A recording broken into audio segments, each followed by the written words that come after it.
বাঙালির প্রাণের উৎসব পহেলা বৈশাখকে সামনে রেখে গাইবান্ধা ও গোপালগঞ্জের পালপাড়ায় ব্যস্ত সময় পার করছেন মৃৎশিল্পীরা।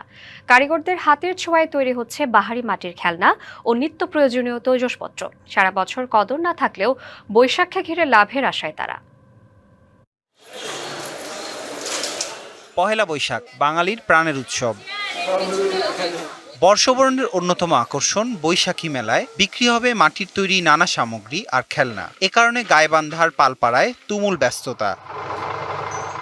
পুতুল, হাতি, ঘোড়া, বাঘ, টিয়া ময়না, মাটির ব্যাংক, পান্তার থালা, ফুলের টব, হাঁড়ি পাতিল সহ নানা সামগ্রী তৈরিতে ব্যস্ত সময় পার করছেন কারিগররা। কেউ মাটি প্রস্তুত করছেন, কেউ বানাচ্ছেন, আবার কেউ সেগুলো রোদে শুকিয়ে নিচ্ছেন, কেউ বা পোড়াচ্ছেন আগুনে, আর শেষ মুহূর্তে রং তুলির আঁচড় দিচ্ছেন কারিগররা। প্লাস্টিকের যুগে লোকসান আর সারা বছরের ব্যবসায়িক মন্দা কাটিয়ে পহেলা বৈশাখ সামনে রেখে লাভের আশা করছেন তারা।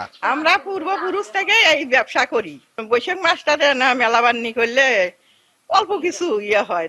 এখন প্লাস্টিকের সবকিছু বাইরেছে, ওই জন্য মাটির জিনিস কম চলে। এই বিভাগে অনেক মানুষ সরিয়ে দিচ্ছে। ঐতিহ্য ধরে রাখতে ঋণ প্রদান, প্রশিক্ষণ সহ মৃৎশিল্পীদের সব ধরনের সহযোগিতার আশ্বাস বিসিক কর্মকর্তার। গ্রাম বাংলার ঐতিহ্য, তারা ঐতিহ্য ধরে আছে। আমরা তাদের প্রশিক্ষণের পাশাপাশি আমাদের যে সহযোগিতাগুলো আছে, প্রশিক্ষণ, লোন এবং অন্যান্য, তাদেরকে সরবরাহ করছি এবং ভবিষ্যতেও করবো বলে আশা করছি। বৈশাখী মেলাকে কেন্দ্র করে গোপালগঞ্জের বিভিন্ন স্থানেও গড়ে উঠছে মৃৎশিল্প। 200-র বেশি সার্ভিস ও ফিচারে লেনদেনের সব বিকাশ অ্যাপে সম্ভব। মেলায় আসবাবপত্র, খেলনা সহ নানা তৈজসপত্রের পসরা সাজিয়ে বসতে মৃৎশিল্পীদের প্রস্তুতি শেষ মুহূর্তে। পাল সম্প্রদায়ের নারী পুরুষের সুনিপুণ নৈপুণ্যে তৈরি হচ্ছে ঐতিহ্যের নানা সামগ্রী। পুতুল, ঘোড়া, ব্যাগ, এ ধরনের বিভিন্ন ধরনের জিনিস নিয়ে মেলায় বিক্রি করতেছি। কাঠালাম, হাতি, ঘোড়া ইত্যাদি সামগ্রী তৈরি করা হয়েছে। এগুলি আমাদের পয়লা বৈশাখের দিনে নিয়ে মেলায় বসতে হবে। পূর্বপুরুষের থেকে আমার বাবা, ঠাকুরদাদা, এই আমার পেশাই এইটা।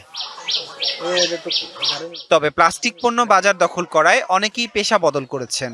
প্লাস্টিক জাতীয় যে সামগ্রীগুলো বেড়েছে, এর জন্য আমাদের এইগুলোর একটু দিনের দিন মান কমে যাচ্ছে। মাটির জিনিসগুলো হচ্ছে শখের, এগুলো তৈরি করা মনে করি এটা থাকা উচিত। বাজারজাতকরণ যে বিষয়টা, সেটা আমাদের বিসিকের একটা প্ল্যাটফর্ম আছে, যেখান থেকে সরাসরি ক্রেতা নিতে পারে তাদের কাছ থেকে। শিল্পী যারা আছে তাদের সমন্বয়ে আমরা ঢাকা থেকেই স্পেশাল ট্রেনিং করাতে পারি।